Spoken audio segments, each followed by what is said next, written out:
Coba angkat tangan, siapa yang di sini sekarang masih kerja, mau nuku, mau apa, dan modalnya masih pinjam di bank? Angkat tangan. 1, 2, 3, 4, 5, 6, 7, 8. Sudah?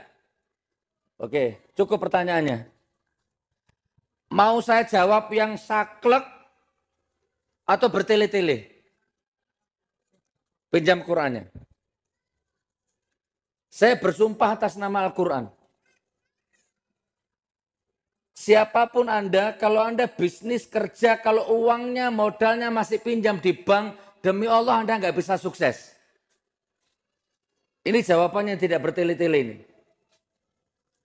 Siapapun kerja, apapun kerjaannya, mau toko, mau dagang, kalau modalnya masih minjam di bank, Anda nggak akan sukses. Perhatikan, mau berapa tahun, mau 10 tahun, mau 20 tahun, mau 40 tahun. Anda hanya semakin minum air laut, semakin diminum semakin kering, semakin sakit tenggorokanmu. Riba itu bahaya dan modal dari bank itu riba. Bukan riba, mbahnya riba. Nah itu buktinya. Mas pinjam bank berapa tahun? Betul, ayo diskusi sama saya, pakai mic-nya. Pinjam modal di bank berapa tahun? Kalau diruntut kurang lebih sudah 9 tahun lebih. 9 tahun. Ya. Selama 9 tahun apa? Beli mobil, beli rumah, beli villa? Beli mobil, beli rumah, punya aset tapi akhirnya habis. Nah, perhatikan. Anda kalau modal pakai bank bisa beli mobil, bisa nyekolahkan anak, bisa beli rumah. Itu hanya kamuflase, itu tipuan iblis, tipuan setan. Suatu ketika pasti ada saja jalan rumahmu kejual, mobilmu kejual. Bahkan anakmu bisa jadi fitnah untuk dirimu. Karena kamu biayai pakai uangnya riba itu, sekolahnya. Saya nggak main-main kalau ini, serius saya.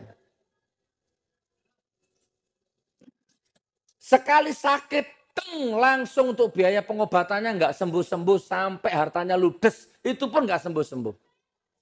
Jadi kalau mau saya jawab yang singkat dan tidak bertele-tele, jangan pernah kerja pakai uangnya bank. Tak kasih solusinya, ada 3 atau 2 solusinya. Yang pertama langsung diamputasi. Diamputasi itu bagaimana? Jual semua aset, lebih baik hidup miskin dari nol tapi nggak punya utang ke bank. Jual semua aset, tutupkan semua ribanya, hidup apa adanya dari awal. Yang kedua, dicicil pelan-pelan, rawat jalan. Iya, rawat jalan lah istilahnya ya, sambil diangsur. Tapi rawat jalan ini pun percuma, lebih baik amputasi Pak. Orang kalau punya modal pinjam di bank, perhatikan ya. Perhatikan, kalau orang kerja modalnya pinjam di bank, pertama, dia akan punya kecenderungan berbohong, berakting, bersandiwara.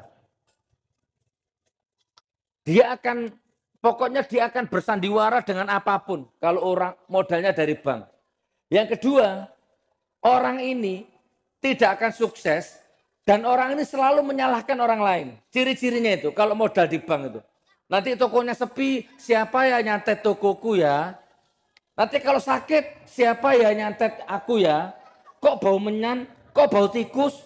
Kok bau kembang? Selalu mencari orang lain untuk disalahkan. Padahal sumbernya ada di dia sendiri. Berat loh Pak penyakit riba itu. Dosanya seperti menzinai ibu kandungmu sendiri. Ngeri, tapi sudah lunas. Alhamdulillah. Coba yang kerja, yang masih pinjam uang di bank, mohon maaf ya, nggak usah tersinggung ya. Pak, coba nanti tak kasih nomor handphone saya. Ada jutaan orang yang sudah hijrah dari modal bank. Sekarang semuanya sehat-sehat, sukses-sukses, makmur-makmur. Ini salah satunya. Satu contoh. Saya punya ribuan orang, kenalan. Awalnya modal di bank, sekarang ditinggalkan semua ribanya, hijrah dari riba, sekarang usahanya tambah berkah. Ini bahkan Cak Roto ini mantan riba ini. Sini Cak Roto, sini Cak Roto. Ya gak ngantuk aja sama itu. Iya, sama dulu mantan riba. Ceritakan singkat, jangan lama-lama. Berapa ribanya, dari tahun berapa, hasilnya apa? Ya, dari tahun 2008 sampai 2012, 2,7 miliar. Ya, kaya, pura-pura kaya karena riba. 28 ke 2008 sampai 2012 saja. berapa tahun itu? 4. 4 tahun ya. Punya utang ke bank berapa? 2,7. 2,7 miliar. Dipakai modal apa? Modal usaha. Dah, sekarang ceritakan pengalamannya. Jadi apa, dapat apa? Ya, dari awal utangnya cuma 50 juta. Terus usaha naik terus. 50, 100, 200, usaha makin meroket gitu. Omset saya penghasilan 30 sampai 60 juta bersih per bulan. Itu saya punya mobil 7, tanah di mana-mana, rumah lumayan bagus gitu. Cuman di tahun 2011 mulai Allah hancurkan pelan-pelan. Sampai titik nadir saya dihutang 2,7 miliar, saya tidak bisa bayar. Nah itu sampai stuck, nggak bisa. Akhirnya saya tersadar ternyata memang modal dengan riba pasti Allah akan hancurkan. Karena dalilnya jelas. Orang yang memakan riba itu sama saja dengan melakukan perlawanan perang dengan Allah dan Rasulnya. Jadi tidak mungkin kita menang. Pasti kalah, pasti hancur, pasti habis. Alhamdulillah saya bertobat. Alhamdulillah ya sekarang sudah mulai kembali lagi walaupun pelan-pelan seperti itu. Melunasi gitu. 2 miliar itu gimana? Ya 2,7 miliar itu akhirnya ikhtiar pelan-pelan semuanya ditinggalkan, sudah tidak riba lagi, aset-aset akhirnya kelelang, kejual semuanya. Tapi dalam waktu 4 tahun Allah kembalikan dengan pelan-pelan. Akhirnya kembali lagi semuanya. Seperti itu. Dan sekarang sehat, seger, pikiran enteng, nggak punya utang. Santai, rileks. Cukup. Cukup. Ya, Bu, Bapak jangan tersinggung ya. Saya sayang sama Anda, saya sayang sama istri Anda, saya sayang sama anak Anda. Kalau Anda masih bertahan dengan utang di bank untuk modal itu, hanya nunggu waktu daripada hancur besok, mending hancur sekarang. Selesaikan sekarang.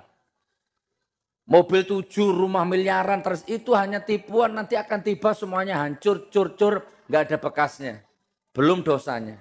Ya Allah, mudah-mudahan orang-orang sini tidak lagi pinjam hutang riba untuk modal usahanya. Dimakan istrinya, dimakan anaknya, untuk biaya kuliah anaknya, ya Allah.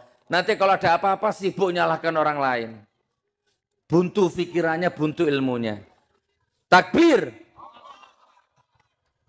Pak Kapolsek punya utang di bank juga. Alhamdulillah. Tepuk tangan untuk Pak Kapolsek.